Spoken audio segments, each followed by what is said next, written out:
Hello mga katabs! Presenting Atay Balun-Balunan Caldereta. Tara, luto tayo.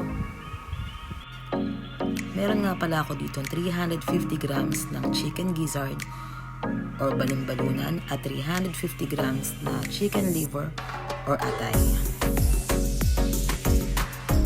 Ngayon naman ay naglagay ako ng konting soy sauce.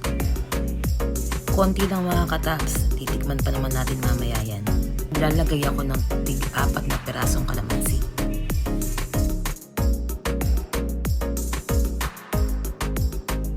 Naglagay nga rin pala ako dito ng konting paminta.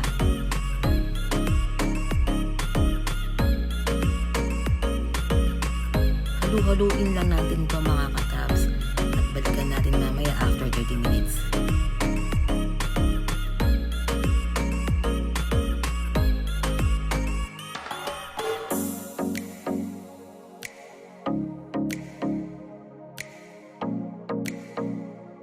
After 30 minutes, mag-isa na tayo mga katabs.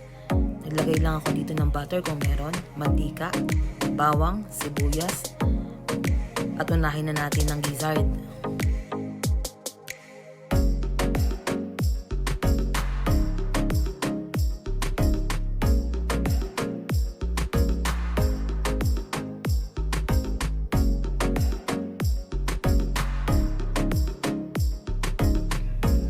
After 30 to 40 minutes, malambot na siya mga katabs.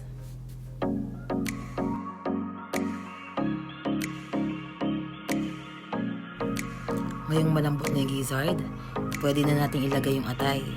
Isama nyo nga rin plain marinade mga katabs para mamaya konting pampalasa na lang ilalagay natin. Halu-haluin lang natin ito mabuti. Takpan at balikan natin mga katabs after 15 minutes.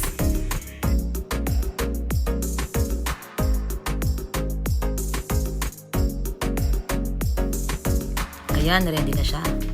After 15 minutes, naglagay lang ako dito ng chicken cubes, konting tomato paste,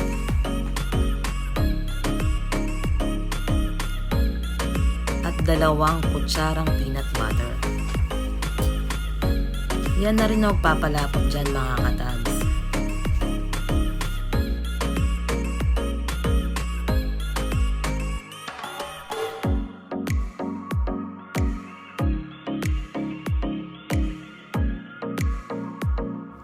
Tuloy-tuloy lang ang paghalo nito just to make sure incorporated lahat ng ingredients.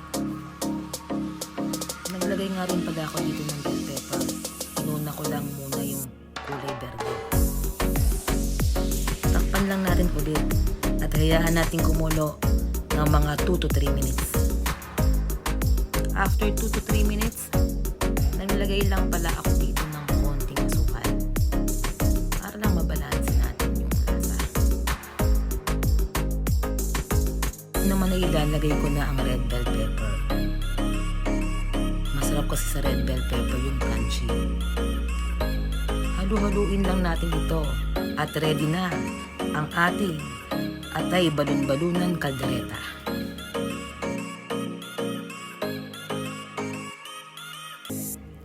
Sana nagustuhan nyo mga katabs ang ating budget-friendly na ulam na ito. Yun lamang mga katabs. Salamat!